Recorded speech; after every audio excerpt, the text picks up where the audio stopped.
Hello, and welcome to Sky Career Talks, where we display why it's great to learn with us and communicate.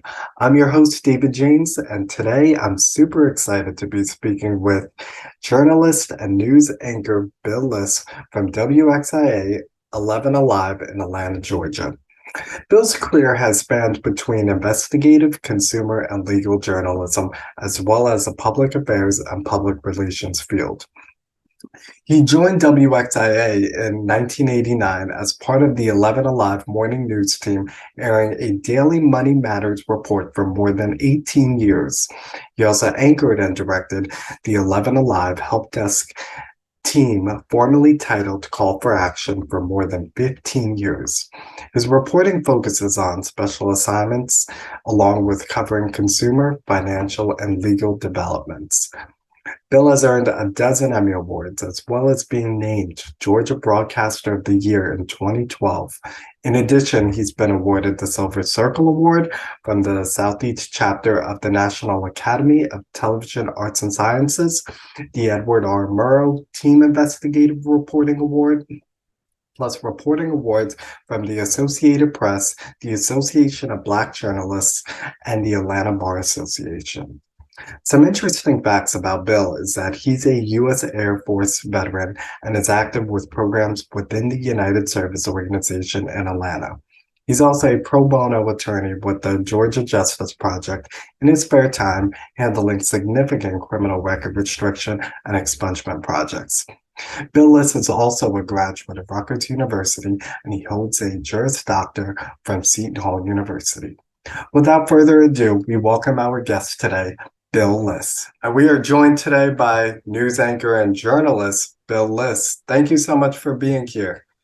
Well, I'm just delighted. Thank you very much. It's a great privilege for me to come back to the university, even if it's by Zoom.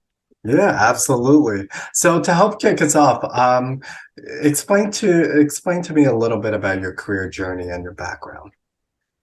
Well, when I was at Rutgers, something very unique, because I think if anybody's interested in journalism, it's certainly a good way to start. I was the general manager of the radio station, WRSU. I ran the station. But at the same time, I was the morning newscaster on WCTC, the commercial station in town, which at that time was really the only way people could get local news. I mean, now things are dramatically changed. But at that time, that was really the key way that they could find out what was going on. And I did the morning news there. And then I became the weekend news director while I was still in my senior year. So I was quite active at WCTC. And at the same time, I was able to get a job in New York with NBC, because I had been a page the previous summer. And I got myself a job in the news department, sort of ripping copy and doing things for some of the big names at that time in radio and television news. And I'd commute in from Rutgers, and I would do that. And believe me, you can't. You have to. If people run down and get me a Danish and a coffee, you had to do it with a smile, because when you had time to sit around and listen to them and talk to them, it all was worthwhile. It was a fascinating experience for me, and I did that on the weekends, and I did that for a full year, or actually almost 2 years that I did that. So that's how I started out. And then when I got out of college, I was able to join United Press International. And became night editor of their news service. At that time, it was the radio service. And I was on about 1,200 stations across the country. And my career sort of progressed from there. And very interesting. One little sidebar that's kind of fun. We came up with a story about a TWA airplane that had been hit by lightning. Now, this was back in the old days when the 707s were going across the ocean. And it looked like a fascinating story to me. So I tried to reach out to the head of public relations at the airline, and I didn't get very far. So I got back on the phone and I made a couple of calls. And how I did it, I'm not going to really waste your time with, but I was able to get the phone number, the home phone number of the chief executive officer, Charles Tillinghast of TWA. So I called back the PR guy from TWA and I said, well, listen, I got a very good solution for you. Either you give me what I want, an audio, so we can feed it out to radio stations all over the country. The plane was already on its way back to JFK. So, I mean, luckily there were no problems. It came back. But that was one of the first times an airplane ever got hit by lightning. So I said, if you can't help me out and you don't want to do it, I'm going to call the following number. And I read him the phone number. And I remember it was a 914 area code. It was in Dobbs Ferry, New York. And he said, whose number is that? And I said, well, trust me, you don't really want to know. It's your CEO. And I'm going to call him if you don't help me out. I got the story. So that was kind of a really fun way to sort of back into UPI and all the things I did there. And then I went on from there, and I sort of stayed in PR. I actually, ironically, years later, I joined TWA and became head of public relations for the eastern part of the United States, and did all of that. And then just kept on going in the business, and eventually got myself back into the news business. And because I really loved news. And that's where I've been in Atlanta ever since. Moved down here with RJR Nabisco, where I was a senior vice president of public affairs. So I'm not going to walk you through all that stuff. But the company got sold. I decided to stay. And the head of NBC here and the NBC station here said, "Bill, you want to go on TV again?" I said, "Great." And that relaunched my news career. So that's it, David, in a nutshell. Oh, wow. What an illustrious career you've had. And you've played a lot of different hats as well. Well, it's been a lot of fun. My only claim to fame when I worked for TWA, two claims for fame. One was I brought the Beatles to the United States. They came over the first time to be on the Ed Sullivan Show, but then they went right back. Then TWA brought them back, and I was in charge of that whole deal. And then I took I took one pope from New York back to Rome, and the second pope to the Holy Land. So those were kind of fun things to do. Yeah, big figures you would be interacting with, as part of your daily job. Yeah. Well, it was fun. It was a lot of fun. But now I'm doing what I really, really love, which is television news, and I'm helping people a lot. And so we just have a good time. And passion and impact is, a very important aspect, to be bringing to jobs nowadays, doing something we love. Well, I'll tell you, and it's really funny. We started a thing at NBC in Atlanta called the Help Desk, where we tried to help folks. And I had one great line that I always used. My photojournalist was actually the brother-in-law of the mayor, Mayor Maynard Jackson, who since passed on, but fantastic mayor of the city. And we had one great thing that we always said. I'd contact folks who were not doing the right thing for consumers. I mean, they were really doing the wrong thing. And the people who called us were people who were at wit's end. They could not get anything done. Absolutely nothing.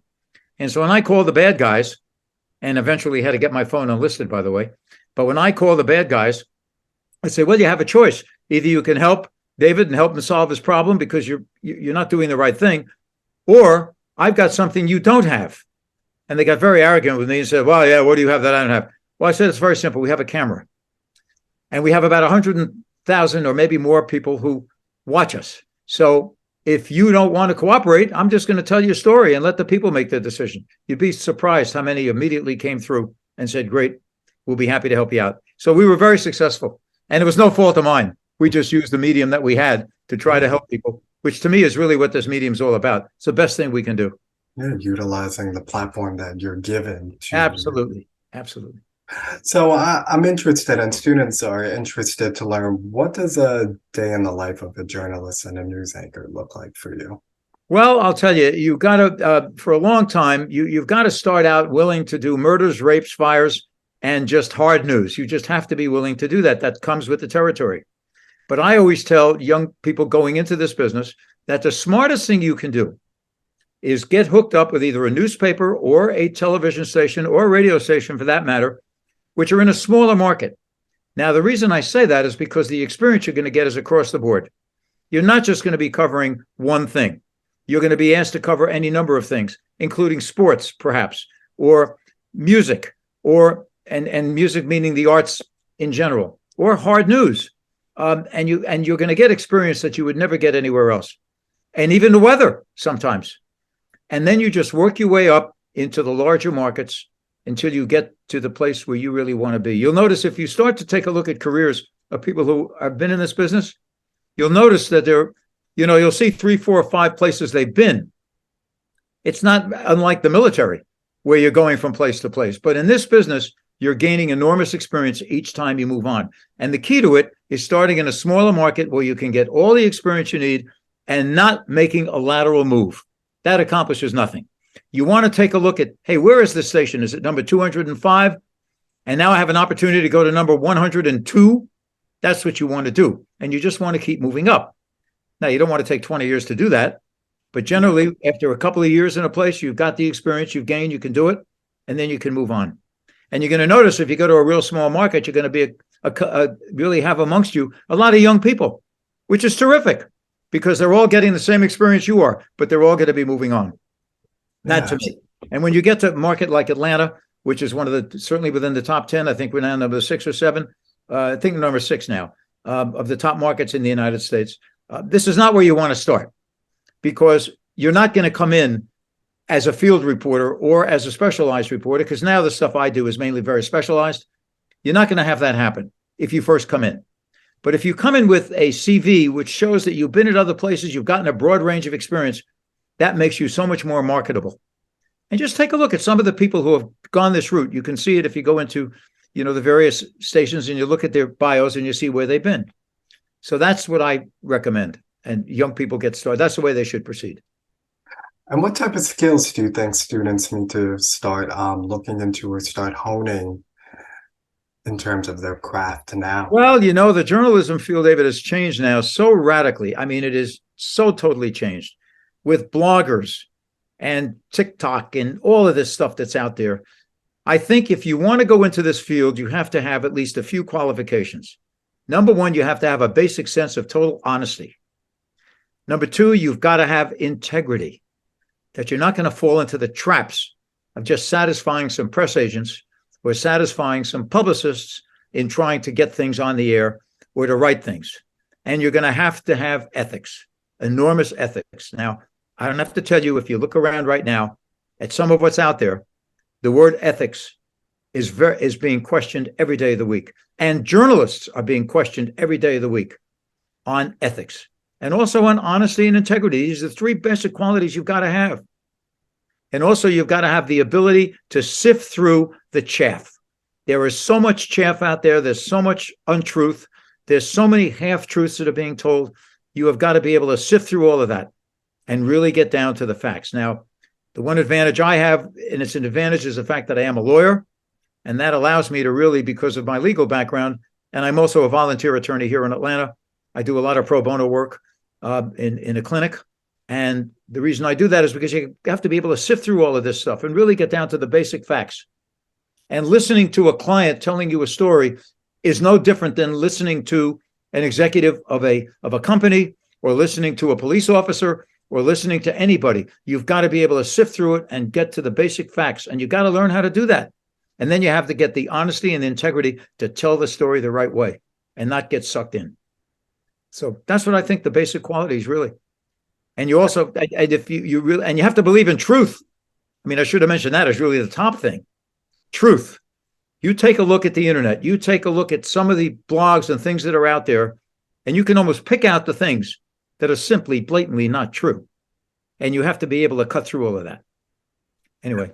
But also deciphering, between opinion and fact, which I think that is exactly right. And you've also got to double check everything.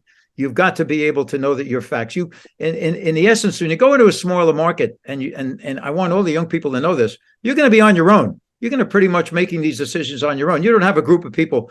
Now, when you get to where I am, you have editors who are helping you out and everybody else. But when you're at the lower, when you're in the smaller market, you're doing it all yourself. And it's so important you check your facts. They've got to be absolutely right. Now, in my case, I do the same thing.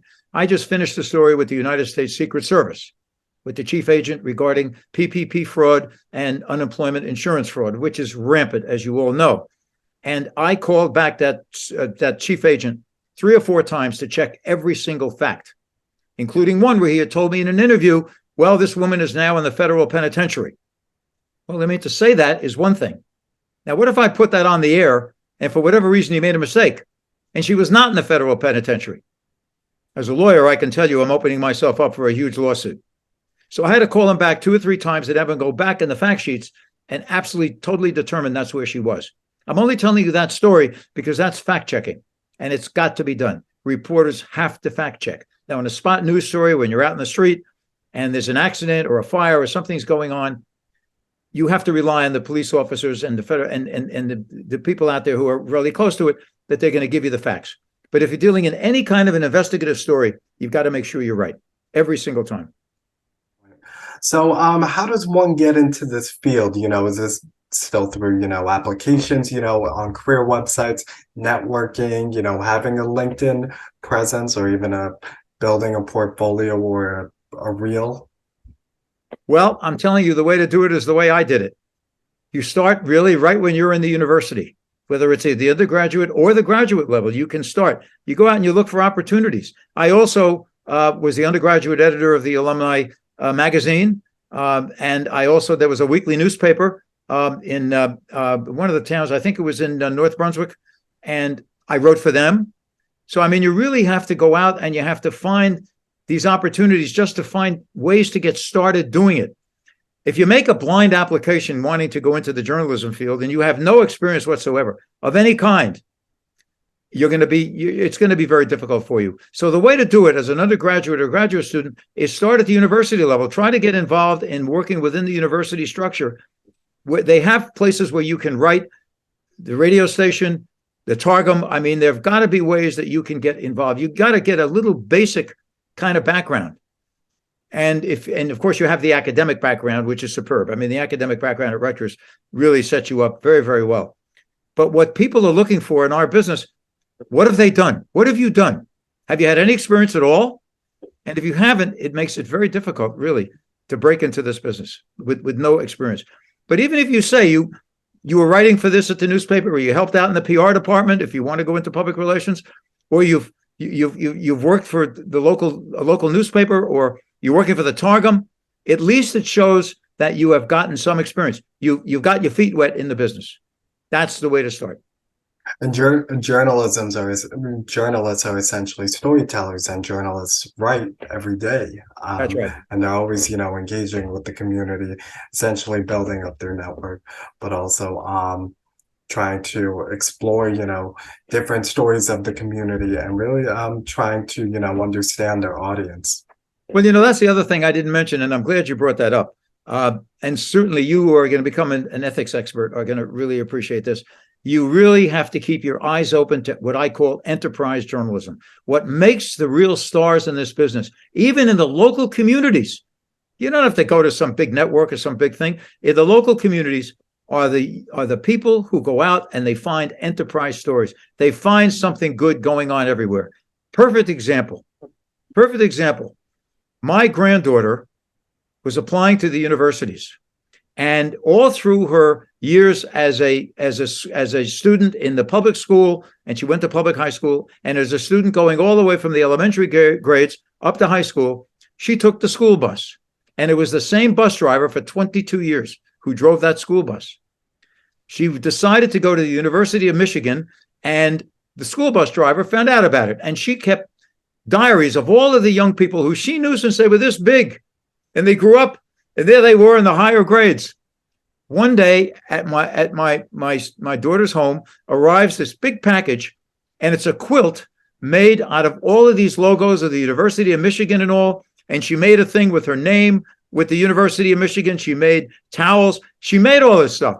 It wasn't just for her. She did it for 3 or 4 or 5 other students, all of whom had been in the school bus with her all those years.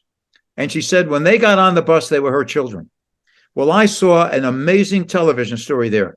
Here was a woman who was forced to retire because she was disabled. She ended up having a disability. So she went out and she bought herself an old sewing machine. And she went on YouTube and she taught herself how to sew. And she made this stuff for all these people. Then she got a hold of United Way, and she found out that there were classes that she could go to online to learn how to hone in her skills, all self-taught. Now that was a television story. That was really going to have a great meaning. We did it.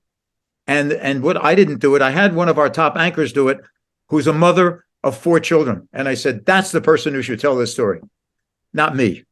And she told the story, and it was beautifully told, and she shot it all herself. She edited it herself, and the story got picked up across the country.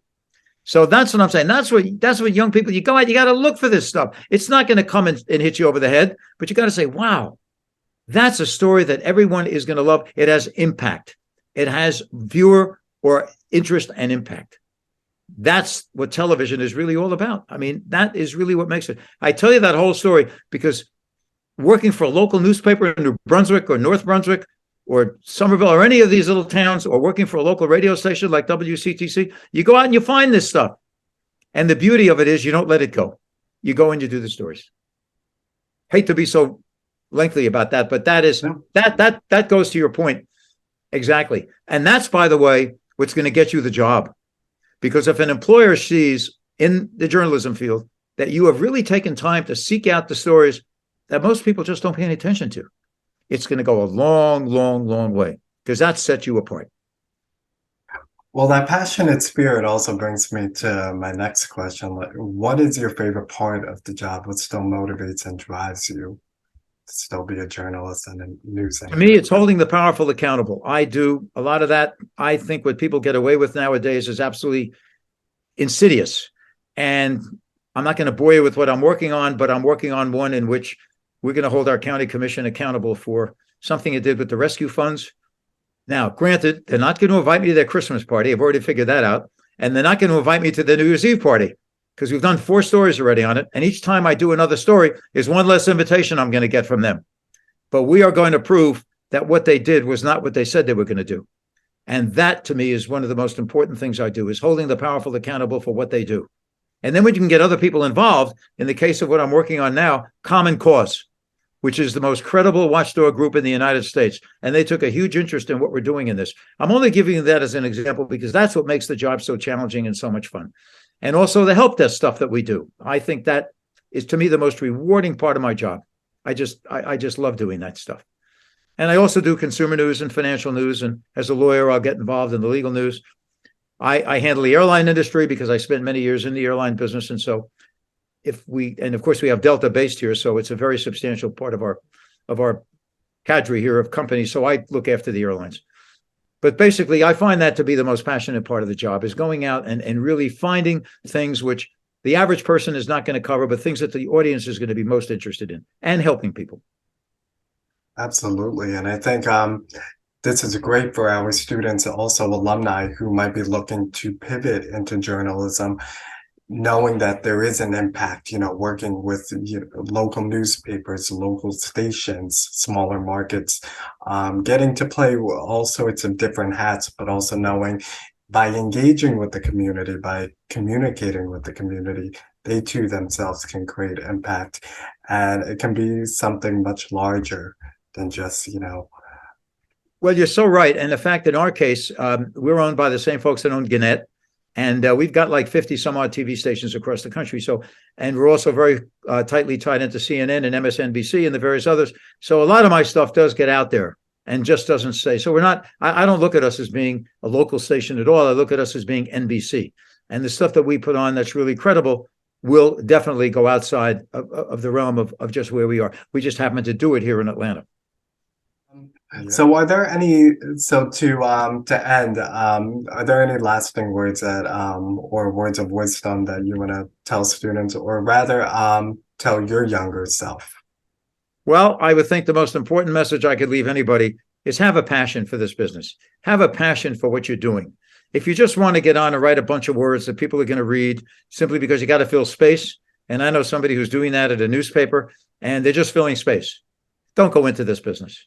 You've got to have a passion for trying to help people, for using the medium, television medium, the print medium, to help people, to make a difference in what's going on out there. When I said holding the powerful accountable, that's what I meant. We have that ability to do that. We have the ability to help people because we've got the tools where we can do it. We've got a huge audience watching us. That is, or reading us if we're a newspaper. And to me, that is what this business is all about. And if you have those basic qualities, which you have to have, of honesty and integrity and a high sense of ethics and wanting to check every fact before you ever put it out there, and a passion for doing this business, that's what you want to do, then we're the right place to be. If you want to get into something where becoming very wealthy is more important to you, there are a number of other businesses you can get, because this business is not known for being the highest paying business in the world, but it gives you a satisfaction, a moral satisfaction, and an educational and an intellectual satisfaction that you're not necessarily going to get in very many other businesses. And again, I'm more than happy to talk to any of you that want to pursue this and chat with me about it. I'm delighted to do it.